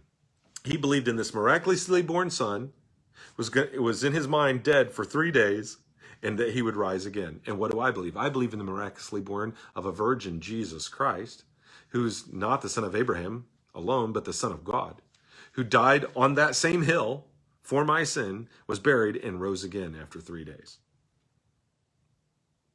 You see, Abraham is the father of the faithful. And when we put our faith in Jesus Christ, Abraham becomes our father through faith, not through genetics, but through faith. And so Abraham is called to follow him. And so we have this faith completed in his works. Now, what happens afterwards? Well, Abraham twice lies in two different circumstances early in his life, or earlier in the story, saying that his wife was his sister to try to save his own neck. And he doesn't completely obey God. Well, Isaac knew about that. Isaac learned about that. Isaac heard about that. And Isaac learned that. And when Isaac marries Rebekah, and then he has to go somewhere during a famine once, what does he do? He lies and says his cousin isn't his wife, but his sister. He does the same lie, and God has to deliver him in the same way. So now, Isaac and Rebekah are lying to save Isaac's neck. He inherited his dad's sin. and lying is established. Now, he has two sons. Esau, which means hairy, because he had very thick hair. Evidently, he was born that way. And then he had a younger brother who came out holding on to his brother's foot. And so they named him He Who Pulls the Leg.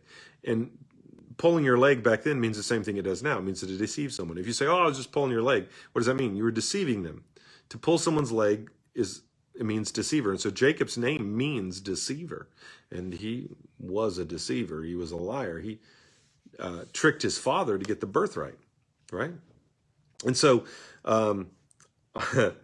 Isaac and Rebekah had a difference. Isaac favored Esau, and Rebekah favored Jacob because she'd already had a prophecy when the babies were still in his womb. God had told her, the older will serve the younger.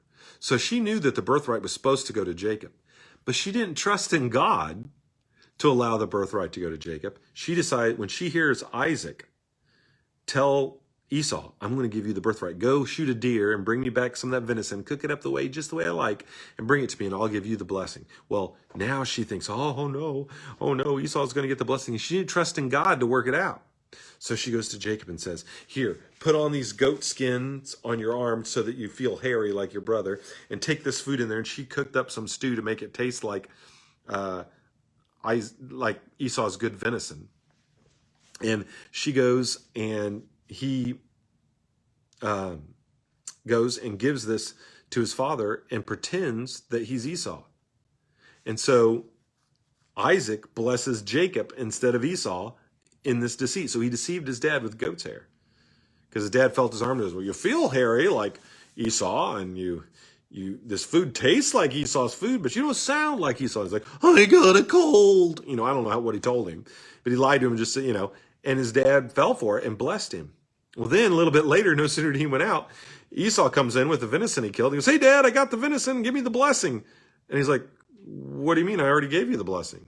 And then Esau realized Jacob had lied to him, and he hadn't saved any of the blessing for Jacob. And so Esau hated Jacob and wanted to kill him. And so his mom says, your brother wants to kill you. You got to get out of here. Go to my brother Laban and get a wife. And so he goes back and he goes up to Uncle Laban's place where he meets his cousin. And of course he falls in love with Rachel, and she's beautiful. And he's like, I want to marry Rachel. And Laban says, oh, that's fine. You worked for me for 7 years. I'll let you marry her. So Jacob slaves away for 7 years to marry this girl. And then when the marriage comes, he gets him drunk, puts a veil on the ugly sister Leah. Well, it doesn't say she's ugly, but it said she had weak eyes, whatever that means. I don't know whether she's cross-eyed or, the tear out of her right eye went down her left cheek. And I don't know. She wasn't the one he wanted to marry. And so they marry him off. And so now Laban lies to him, and Leah lies and goes along with it to marry somebody who didn't want to marry him. And now he's upset. Why'd you do this to me? And he says, well, I can't marry off the younger one until I marry off the older one. And he says, well, I wanted to marry that one. He says, well, you can marry her too if you work for another 7 years. Laban had a scheme. So he marries the other sister, and the honeymoon isn't even over with the first wife, and he's marrying the second wife.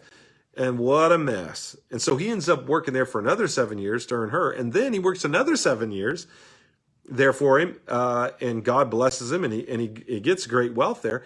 But Laban and those people, they worshiped other gods, and they weren't worshiping the one true God. And he needed to get away and go back to Canaan. And so he leaves. And as he's leaving, Rachel steals her dad's gods. So in the house, and I've seen pictures of Semitic houses. I remember learning this in college. They had these little things, almost look like one of those little phone things in the walls, recessed in the wall. They used to put phones in, like in the 40s and 50s. It's like a little recessed thing in the house, and it had a little door on it. You'd open it, and you'd put your gods in it. And in there, maybe gold or silver, whatever. So she goes in when Dad's not looking. She knows her and her husband and her whole family are going to leave in the middle of the night and escape and get away. She goes and steals her dad's gods. And so Jacob doesn't know this. And so they're halfway back to the promised land, and Laban catches up with them. Hey, why'd you leave without saying goodbye? And why'd you steal my gods? I think it's pretty pathetic when someone can steal your gods. And Jacob doesn't know that Rachel, his favorite wife, has stolen them. He says, well, whoever stole them, if you find out, you can kill them. And so they start going looking through all Jacob's stuff, and they're going through the suitcases and they're going through all their belongings looking for these gods. Well, Rachel's afraid she's going to get caught. So she puts it in her trunk that's got her stuff in it, hides it in there, and then she sits on top of it. And when they come into her tent to look through everything, she says, "Don't mind me if I don't get up. I'm on my period, and I don't want to get up because I'm on my period." And they're like, "Oh, okay, that's awkward. Okay, you sit there." And they don't search in what she's sitting on and realize that's where the gods are hidden. And so Laban doesn't find out, and he makes a promise to Jacob that, because God came to Laban and said, "Don't lay a hand on him," he makes a promise to not to have peace between them. And then Laban turns around and leaves. But now you see what's happening? Isaac lies, Rebekah lies, Jacob lies, Laban lies, Leah lies, now Rachel lies. Lies, lies, lies, lies, lies. They're just habitually lying to cover up their behavior. Well, then what happens? Well, then they get to the promised land, makes peace with Esau, and settles in the promised land. And he had a beautiful daughter named Dinah. And she was out traveling, and some guy from a local city, some Canaanite guy, grabs her because she's beautiful and rapes her. And Jacob won't do anything about it. He's too wimpy to go address the situation. And so Dinah's brothers are furious. And so they go to the leader, the king of that city. It was the king's son who raped her. And they said, "Hey, your son raped our daughter." And he says, "Oh, don't get mad. He really loves her and he wants to marry her. In fact, we would like to intermarry with you guys." And so Simeon and Levi go, "Okay, but we can't intermarry with you because you guys aren't circumcised and we're circumcised. And if all the men of your city will get circumcised, we'll give our daughters to your sons and you can give your sons to our daughters and we'll become one big happy family." Well, the men of this city thought that sounded great because the descendants of Jacob were all very rich and they had a lot of possessions and stuff. So they thought, "Oh man, we can get in, we can marry into this rich family." So all the men of the city get circumcised. And Levi and Simeon wait 2 days till they're at the extra sorest part. Now, getting circumcised when you're a baby is one thing. Getting circumcised when you're an adult. So 2 days afterwards, while they're at their sorest, they come into town with swords and kill every man in the city. Put them to death as vengeance for the rape of their sister. And now that makes everybody in the area mad at him. And Jacob's like, "Oh, we've become a stench in the name." And he has to move away and get away because, see, that's just what the devil's trying to do. The devil is constantly trying to get the descendants of Abraham, Isaac, and Jacob killed. And they're constantly lying. Well, Jacob has 12 sons by these different women, as we know the story.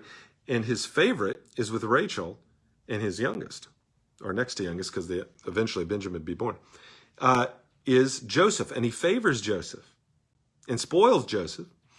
And the other brothers don't like it. And so eventually those brothers take him, throw him into a pit, and they sell him into slavery. And guess who they sell him to? They don't sell him to the Egyptians. He eventually ends up in Egypt, sold to the Egyptians. But that's not who they sell him to. They sell him to Ishmaelites. So remember Ishmael? The one that Abraham should not have had with Hagar? Well, his descendants are who Joseph is sold to. And then they take him down to Egypt and sell him to Egypt. But notice they go back to their dad and they give him Joseph's coat, that coat of many colors. And they had it all ripped up and they put goat's blood all over it. And they go, "Dad, is this Joseph's coat?" And he's like, "Oh no, my favorite son has been torn to bits by a wild animal. It's got blood all over it. He's all torn up." And he thinks Joseph is dead. So he deceived his dad with goat's hair. His sons deceive him with goat's blood. See the irony? All this problem. Well, then what happens? Well, then Joseph goes down and is in Egypt. And then what happens? Another famine. And they go down and he tests them and that whole story. And we'll talk more about that next week. But they all end up going down to Egypt and living there and escape the famine while Joseph is vice Pharaoh. Well, that sounds like good. But then eventually Joseph dies and a Pharaoh comes along who doesn't remember Joseph, and all of the Israelites get enslaved and end up slaves in Egypt. So do you see what I'm saying? Abraham went to Egypt during a famine and lied, and that taught Isaac to lie, which taught Rebekah to lie, which taught Jacob to lie, which learned more lying from Laban, and Leah lied, and then Rachel lied, and then his sons lied to the people of that city and used trickery, and then they lied to dad about Joseph, and they all end up in Egypt as slaves. See how the sin just snowballed through acts of this faithlessness that led till finally they're all slaves in Egypt. And God has to send Moses a few hundred years later and lead them out. All because Abraham did not completely trust God. Sin has a snowball effect, right? Now, I just want to address something to you, though. Sin does have a snowball effect, but so does righteousness. And the power of righteousness and faith is stronger than the snowball effect of sin. I'm going to say it again. The snowball effect of faith is greater than the snowball effect of sin. Just follow along with me real quick before we quit. Romans 5:9. Since we have now been justified by his blood, justified means declared innocent by his blood, how much more shall we be saved from God's wrath through him? And the him there is Jesus. For if while we were God's enemies, we were reconciled to Jesus through the death of his son, how much more, having been reconciled, shall we be saved through his life? Look, if while we were sinners, God saved us, how much more now that we're his? You see, the power of salvation is greater than the power of sin. Romans 5:15 says, but the gift of God is not like the trespass. For if many died by the trespass of one man, that's referring to Adam, one man brought death into the world. Have many people died because Adam sinned? Yes. How much more did God's grace and the gift that came by grace of one man, it's talking about Jesus, overflow to the many? So, did the power of sin and the snowball effect of sin from Adam have a powerful effect? Yeah, it brought death to the whole world. We've all sinned and fallen short of the glory of God. How much more the gift of Jesus Christ will bring life to all who have put their faith in him. The snowball effect of faith is greater than the snowball effect of sin. Look at Romans chapter 5, verse 17. For if by the trespass of one man death reigned through that one man, how much more will those who receive God's abundant provision of grace and the gift of righteousness reign in life through one man, Jesus Christ?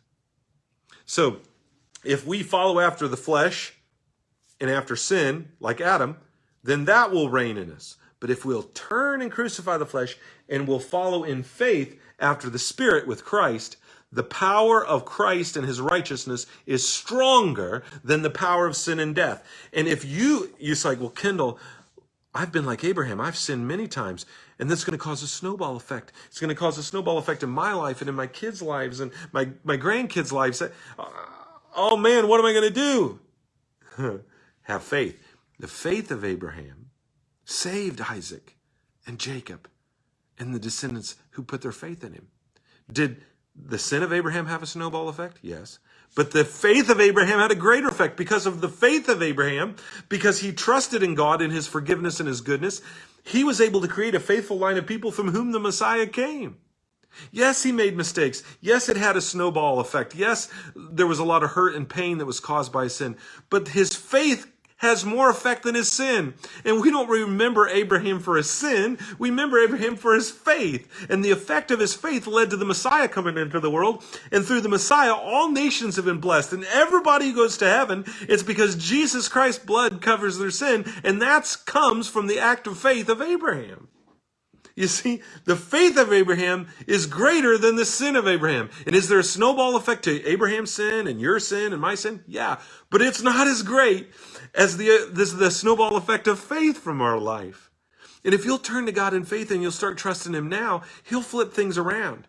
And he'll make the consequence of your faith greater than the consequence of your sin. He'll make the life that comes from you greater than the death that came from you. You don't have to endure forever the effect. He someday will totally wipe out the effect of your sin. When you get to heaven, all the residual effects will be gone. Here now, there's still some problems we're struggling with because of our sin. There's still some scars that we bear. There's still some repercussions of our bad mistakes. But when we get to heaven, all of that melts away into the perfection of heaven. The power of faith is greater than the power of sin and death. That's what Romans 5 is teaching us. That's the good news of Jesus Christ. It says in Galatians 6:8, Whoever sows to please the flesh, from that flesh will reap destruction. We've seen that. But whoever sows to please the Spirit, from the Spirit will reap eternal life. And where is Abraham, Isaac, and Jacob right now? They're in the presence of Christ. And they're going to live forever in a new heaven and a new earth. They found the city whose builder and maker is God. Not some earthly city, but the heavenly one. They found it. Their faith is more powerful. It says in James chapter 2 and verse 13, mercy triumphs over judgment. The snowball effect of mercy is greater than the snowball effect of judgment. And it says in 1 John 5:4, this is the victory that overcomes the world, even our faith. Amen and amen. So with the life of Abraham, Isaac, and Jacob, we see that the call of God to faith by them, they made mistakes along the way. They were on this journey of learning to trust in God, and they learned. God brought Isaac to a place of faith. God brought Jacob to a place of faith. And God is bringing you and I to a place of faith where our faith overpowers and destroys and defeats the snowball effect of the sins that we've committed. Praise God that through Jesus Christ we are liberated from the curse, and it's through Jesus Christ salvation comes. And Abraham, the father of the faithful, is an example to us all. God called Abraham, God called Isaac, God called Jacob, and God's calling you.